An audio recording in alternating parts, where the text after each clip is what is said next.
कोई संत है, कोई व्यक्ति है, कोई कवि है तो सिर्फ कबीर साहब है। और मैं ये बात बहुत विश्लेषण के बाद आपसे कह रहा हूं। मैंने कहा, हो सकता है ये बात थोड़ी सी अटपटी लगे, बट आश्रम में लोग हमको कहा करते हैं कि जब आपकी डेथ होगी तो आपको आपकी डिग्रियों पर ही जलाया जा सकता है। मतलब बहुत सारे ऐसे अनुभव मैंने बटोरे हैं इस समाज के, जिनके माध्यम से हम इस बात का दम भरते हैं कि मुझे बहुत कुछ आता है। सत्य कहा जाए तो हम कितने अज्ञानी हैं कि खुद को ही नहीं जान पाते। हर उस मुस्कुराहट, हर उस परेशानी, हर उस दम्भ के पीछे छुपे उस मैं को ही नहीं पहचान पाते। जब हम कभी भी सत्संग में जाते हैं, ऐसी जगहों पर बैठते हैं, तो हम अपने आप को पहचानने के लिए जाते हैं। इसलिए मैं हमेशा कहता हूं, हर उस व्यक्ति से जो किसी भी सत्संग में जाता है, किसी भी जगह पर जाता है, निश्चित ही वो अपने को पहचानने की यात्रा के लिए जाता है। इसलिए ईमानदार होकर वो अपने आप को पहचाने। कबीर साहब, कई लोग हो सकता है ना जानते हैं, कई लोग कहते हैं कबीर साहब एक कवि थे। हाँ, बिल्कुल कवि थे, लेकिन वो जीवन का संगीत गाते थे, जीवन के संगीत को रचते थे। साखियों के माध्यम से कबीर साहब ने जीवन के समस्त संगीत को लयबद्धता दी है। और जीवन से बड़ा संगीत कुछ भी नहीं हो सकता। आपके चारों तरफ उपस्थित जड़ और चेतन, किसी से भी पूछ कर देख लीजिए, अगर आप पूछ सकते हैं तो वो कहता है कि उसका जो जीवन है वो संगीत है। तो कोई भी प्रोफेशनल व्यक्ति, चाहे बैंक का एम्प्लॉय हो, चाहे आईएएस ऑफिसर हो, चाहे आईपीएस हो, चाहे एडवोकेट हो, चाहे वकील हो, आपने कभी समझने की कोशिश की कि आपकी क्या पहचान है? आप हर पल जहां खुशी ढूंढ रहे हैं, क्या वो खुशी है? जब हम छोटे होते हैं तो अक्सर माँ बाप कहते हैं कि 10th स्टैंडर्ड का एग्जाम पास कर लो,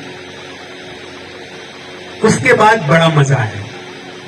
आप सबने भी कहा होगा अपने बच्चों से, 10th का एग्जाम वो पास करता है और फिर नेक्स्ट आता है कि 12th का एग्जाम पास कर लो, फिर तो कॉलेज पहुंच जाओगे। वहां तो किसी तरह के यूनिफॉर्म की भी झंझट नहीं। आप सबने इसे अनुभव किया होगा। पता चलता है जब 12th का एग्जाम पास कर ले, यूनिवर्सिटी पहुंच जाए, तो हो सकता है स्कूल का यूनिफॉर्म छूट जाए, लेकिन जीवन की उस जद्दोजहद में वो लग जाता है कि उसे खुद ही नहीं पता चलता कि वो खुशी ढूंढ रहा है कि गम ढूंढ रहा है। मैं ये नहीं कह रहा हूं कि वो करना नहीं है, क्योंकि कबीर साहब नहीं कहते। कबीर साहब इस बात को कहते हैं कि जीवन के हर पहलू को सुनो, समझो, चिंतन करो, मनन करो और फिर उसे अपने ऊपर अप्लाई करो। इसलिए वो विशेष है। आप समझे, मध्यकालीन भारत में अगर संतों की परंपरा का अवलोकन किया जाए तो कम से कम 250 से ज्यादा संत पूरे भारत में हुए।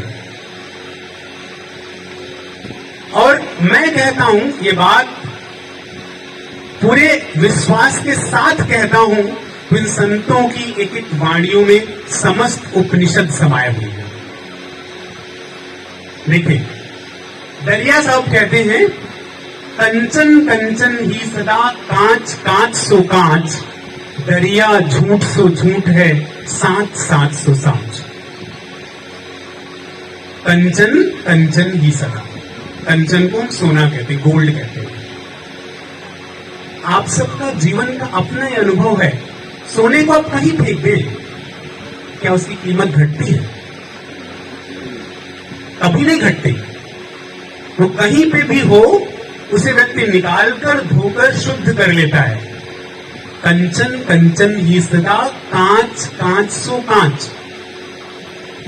किसी ने कहा कि कांच को आप कितने भी सोने में मढ़ दो, एक कांच का शीशा हो, उसके चारों तरफ आप सोने से मढ़ाई कर दो, लेकिन कांच का गुण क्या है? कांच ही है, वो कंचन नहीं हो सकता। ये संत की वाणी है। कांच कांच सो कांच, दरिया झूठ सो झूठ है, सांच सांच सो सांच। जो झूठ है वो झूठ है, जो सच है वो सच है। किस उपनिषद की वाणी से ये वाक्य कम है? मैं कहता हूं आपका पूरा ये जीवन उपनिषद है, आपका ये पूरा जीवन आध्यात्म ही है। और मैं तो यहां तक महसूस करता हूं, मैंने यहां तक इसे सीखा और जाना है कि जीवन में आपके जो अपने अनुभव हैं वो धार्मिक किताबों में लिखे किसी भी ग्रंथ से कम नहीं है, लेकिन अगर उन अनुभवों को आप सच्चे अर्थों में समझ पाते हैं तो। क्यों?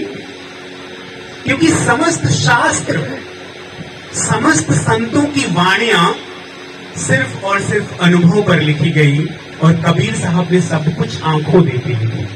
तो कहते हैं कि आंखों देखी जो है वो तो झूठ हो सकती है, लिखा लिखी की है नहीं, देखा देखी बात। अब देखने का आशय आंख से देखना नहीं है, अनुभव से है। लिखी बातें झूठ भी हो सकती हैं, लेकिन अनुभव की हुई बातें कभी भी झूठ नहीं हो सकती, क्योंकि वो आपका अपना अनुभव है और वो शास्त्र है।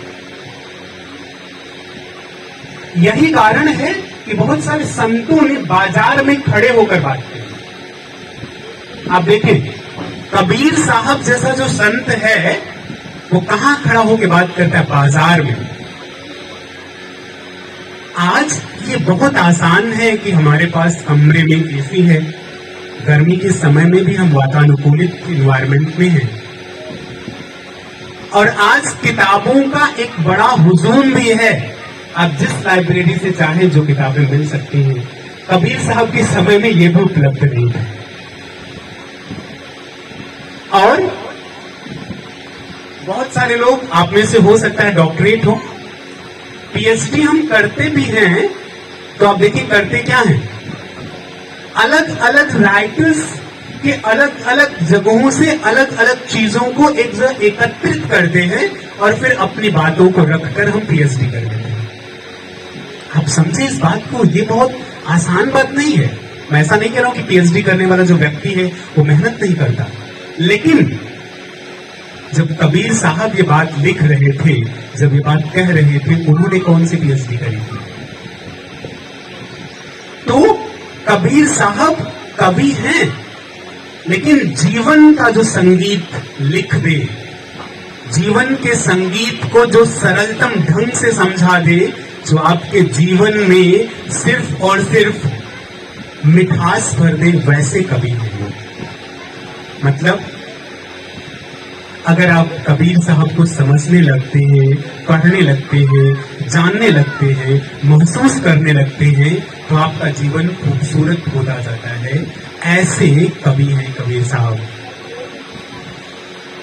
कबीर साहब ऐसे कवि नहीं है जो 10 किताबों को रखकर और कुछ बातें यहां से, कुछ बातें वहां से, कुछ बातें कहीं और से लेकर और एक डॉक्टरेट की डॉक्टरेट करें। इसलिए वो जीवन का संगीत देते हैं, और संगीत तो समस्त ब्रह्मांड में है। ये कोई किताब की बात नहीं है, आप इसे अनुभव करें। मैं जिन बातों को भी आपसे कह रहा हूं, मैं कह रहा हूं कि मेरी ही बात पर आप विश्वास मत करें। मैं नहीं कहता, आप सिर्फ इस बात पे इसलिए विश्वास ना कर ले कि उमेश कबीर नाम का व्यक्ति कबीर चौरा मठ मूल गादी से आया, काशी से, जो कहते हैं कि इस शायद समस्त संसार में सबसे पुरानी नगरी है, इसलिए मत विश्वास कर लीजिए। क्योंकि कबीर साहब इस बात की छूट देते हैं कि आप उसका विश्लेषण करिए, अगर वो बात सही उतरती है तभी आप उस बात को अपने जीवन में लागू करें। दूसरा कुछ प्रश्न, ये तथ्य जो अभी मेरे सामने आया, मैं इस तथ्य पे इसलिए बात कर रहा हूं कि हमारे मन में बहुत सारी बातें। कुछ लोग कहते हैं कबीर साहब कवि हैं। हाँ, मैंने कहा कवि हैं, लेकिन किस रूप में आप देखें? कुछ लोग कहते हैं कि कबीर साहब समाज सुधारक है, मैं उससे छोटी इकाई लेता हूं, कबीर साहब व्यक्ति सुधारक है। एक ही साधे सब सधे, सब साधे सब जाए। किसी भी संत का जो कार्य है वो क्या है? किसी को साध देना या उसे सधने में उसकी मदद कर देना। जीवन का वास्तविक आनंद तभी आता है जब आप खुद बहुत सधे हुए हैं। जीवन के तमाम बंधनों को आप तभी तोड़ सकते हैं जब आप उन बंधनों को किसी ऐसे गुरु की मदद से, किसी ऐसे सुधारक की मदद से तोड़ सके। क्योंकि हम तो उसी आईने की तरह हैं जो कई महीनों से एक कूड़ेदान में रखा हुआ है और उसपे क्या हुई है? एक धूल जम गई, चेहरा दिखता ही नहीं। कबीर साहब जैसे जो सदगुरु हैं, गुरु हैं, और उस आईने पे लगी धूल को साफ करते हैं, सुधार देते हैं। इन अर्थों में कबीर साहब समाज सुधारक भी हैं, क्योंकि वो व्यक्ति के सुधार की बात करते हैं। इसलिए हमें इस बात को समझना पड़ेगा। इसके लिए कोई कंपल्सन नहीं है, लेकिन अगर आप खुद को जानना चाहते हैं, अगर आप खुद की यात्रा पर जाना चाहते हैं, तो इस बात को आपको समझना पड़ेगा। कबीर साहब रहस्यवादी भी हैं, लेकिन रहस्यवादी का वो अर्थ यहां नहीं है जो आप लगाते हैं। Kabir is not talking about that kind of open secret. वो ऐसी किसी ओपन सीक्रेट की बात नहीं कर रहे हैं। कबीर साहब जीवन के रहस्य को उद्घाटित कर देते हैं। ऐसे रहस्यवादी कबीर साहब हैं। इस बात को आप समझें। जब वो कहते हैं हर घट में पंछी बोलता, हर घट में, समझे, यहां बैठा हर व्यक्ति, हर उस घट में वो पंछी है। और पंछी कौन? वो साहब। बड़े अच्छे से समझाते हैं कि आप ही दंडी, आप तराजू, आप ही बैठा तोलता, हर घट में पंछी बोलता।